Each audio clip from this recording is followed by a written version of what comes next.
might recognize that from the old, like late 70s, I think. That was like the intro to the Barney Miller TV show. That was the theme. It opens with this killer bass line idea. And it made me think about, I don't know why I was thinking about it today, but I was thinking about, you know, how cool that line is. And, you know, and I was kind of thinking about, you know, I used to, when I first started playing bass, you know, I picked up some books and tried to learn some theory, and, you know, learn my modes, my scales and all that stuff. And that's great to know for sure. But a bass line like that, and not that I would come up with something that creative and cool, but I found, you know, in the last like 15 years of playing, you know, I actually don't think about scales when I'm playing bass, or guitar for that matter. I can reflect on it at times if I need to if I feel like I want to do an analysis, but I've realized more and more it's not that important. It's really not that important for, you know, like the linear melodic ideas that like I try to come up with when I'm like putting together a bass line or improvising on a bass line and coming up with different ways of like approaching, you know, a bass line. Anyways, enough about me. I want to look at that and sort of show you that, use that as an illustration to kind of unlock, you know, people from like thinking about scales when they're coming up with lines. You know, it's really easy to say, oh, I know all these scales, I know all these modes, I can just play like you know, this mode. I'll just make a bass line and I'll borrow notes from this mode or this cool scale that I uncovered. And that's there's nothing wrong with that.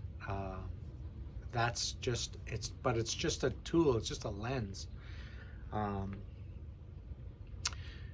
And so I wanted to suggest a different way of looking at it. So I'm gonna first start by like kind of like breaking this down and showing that it's almost impossible to kind of figure out like what scale, you know, that kind of a bass line would be built from. Here we're playing in F.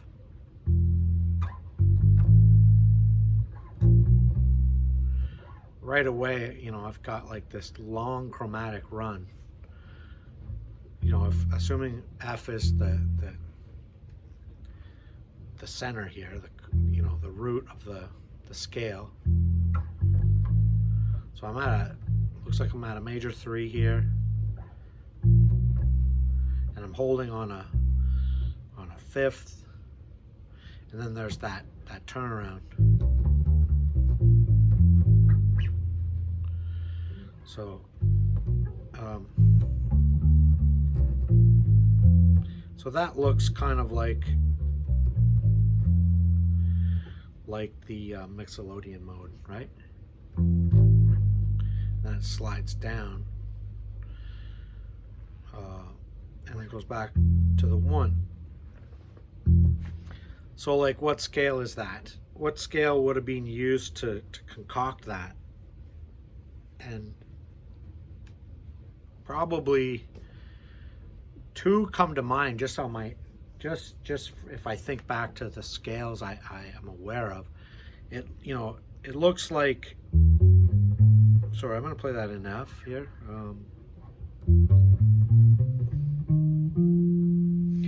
You know, most of the 5th mode Mixolydian seems to fit, but it kind of could be like a Dorian maybe.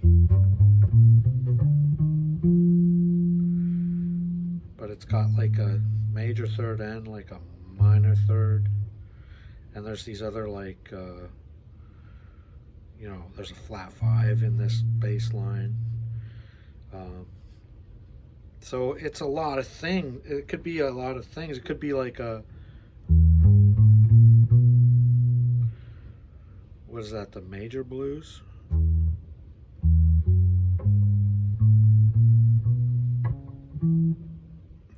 Is there such a scale?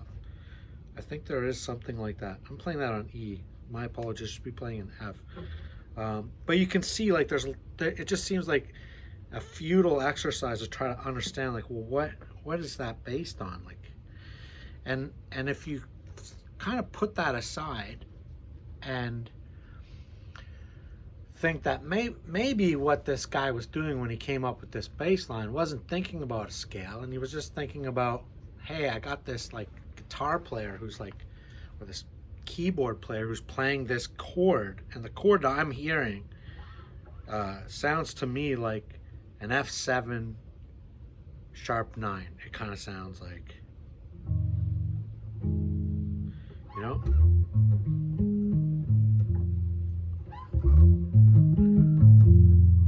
It's kind of like that Hendrix chord, you know? And there's just like lots of chromatic stuff in there. So I'm thinking this guy was trying to just outline those, like trying to outline those important notes in this. And he was just using different methods of getting to those key tones. You know, like if you sort of really abstract and strip away like the chromatic stuff in there, you kind of hear this bass line that kind of goes,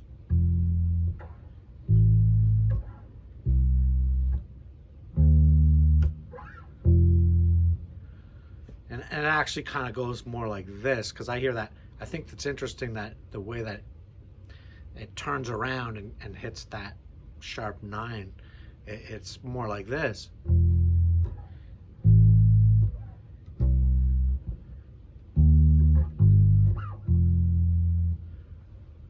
You know, like those seem to be like important flavors that he's trying to emphasize.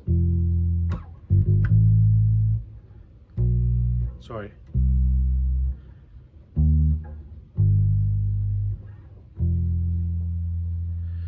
So then if you start looking at it as a kind of like, well, there's a chord, and that's just kind of like a skeleton that the bass player is fleshing out. Is like, this is the structure he's gonna, you know,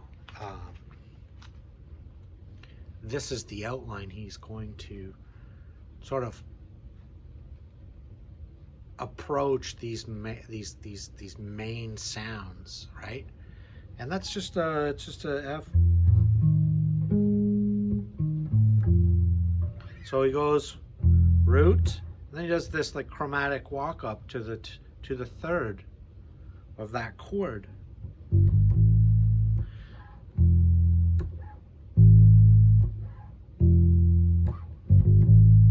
You know, that's kind of cool. And then he takes and repeats that motif. He knows he wants to get to hit that 5, so he just repeats that same movement of just chromatic walk.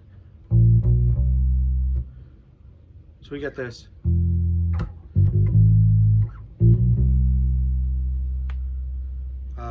If you're thinking in scales, you're not gonna come up with something like that. And then there's this last part where it goes, it's kind of doing this kind of arpeggio thing, going. So it goes 3, 5, and then you might say, well, that's a 6. I think it's just a passing tone that's going to lead us up. It could have just as easily been, you know, or to me, that the fact that he picks a note that looks like it belongs to like the mixolydian, I think it has more to do with it's just a passing tone that happens to be a half step below that important note he's hitting. He could have approached it in many ways, you know.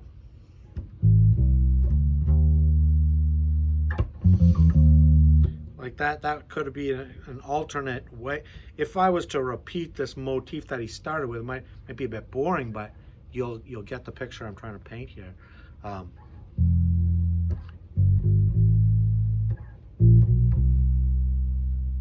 Right, and if I want to get there to that 7, I would go, right? Sorry.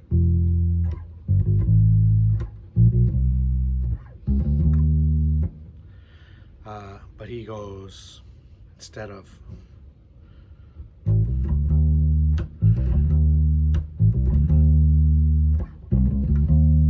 there's so many ways to get there.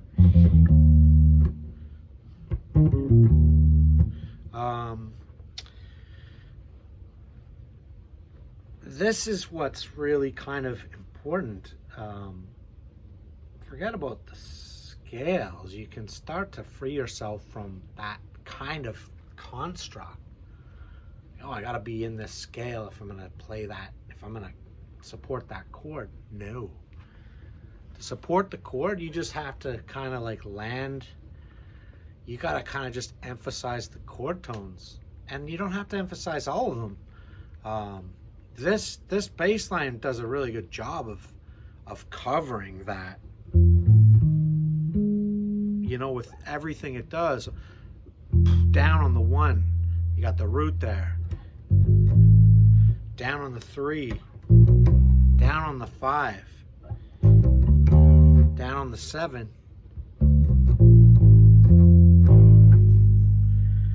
to that sharp 9. There's so many ways you could capture that same kind of feel, and obviously there's some, you know, interesting, like, you know, these sort of, you know, approaching each of these notes. There's a lot of like rhythmic syncopation stuff going on too, but I think you can see this is not about scales. It's about different ways, non-scalar ways, or what they say like diatonic ways of approaching those important notes. And as a bass player, like, this is really important.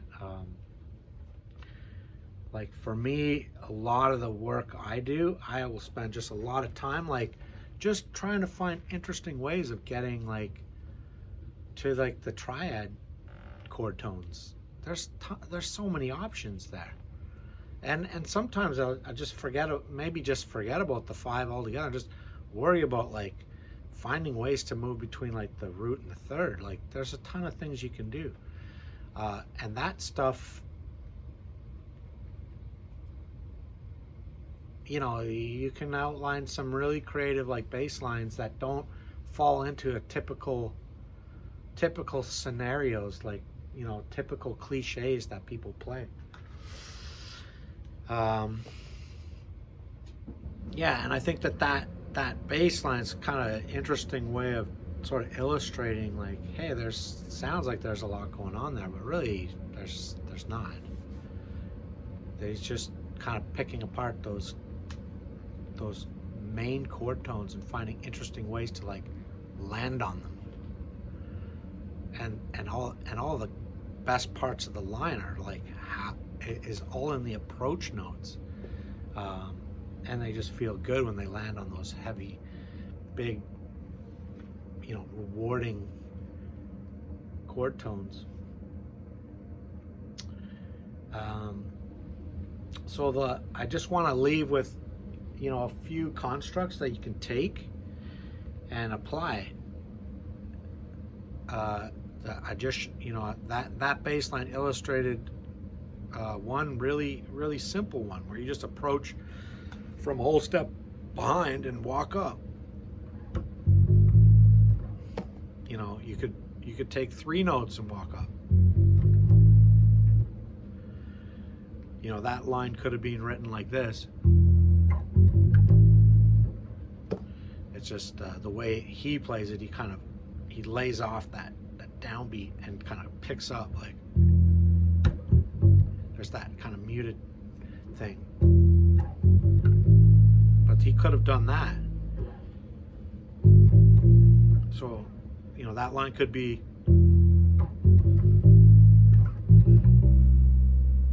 that's like almost the same. I'm just walking up with 3 half steps instead of 2. You can walk down.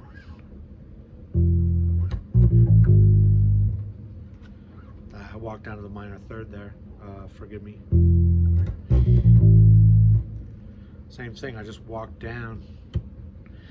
There's some other interesting ones. You can, you know, the simplest ones are just to prefix the chord tones with like even just a single note, you know. So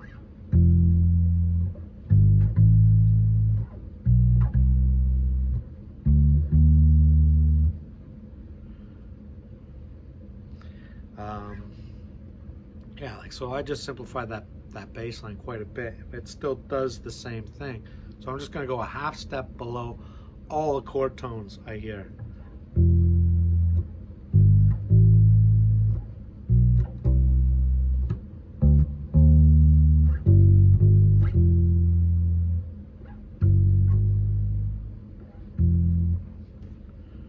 And I could have put the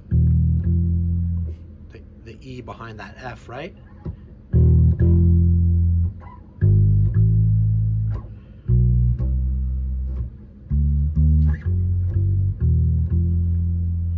See what I just did there? So I just took all the chord tones and I just approached it with a half step from below, and I just got a lot of color. E to the F, right? And then I get the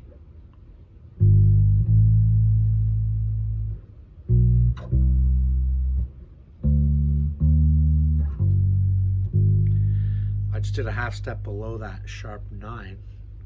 That's the 9th of the chord. A half step below the root. Oh, that's like a major 7th. What scale could that possibly be? But it works. So when you start thinking about building your bass lines like from a different lens, from a chord tone perspective, all of a sudden you can start to create some like stuff that doesn't conform to like, you know, your typical scalar kind of cliches. I'm gonna leave it at that because I've been talking for like 18 minutes, but this kind of thinking completely changed the way I approach like the bass and approach you know, like just melody in general.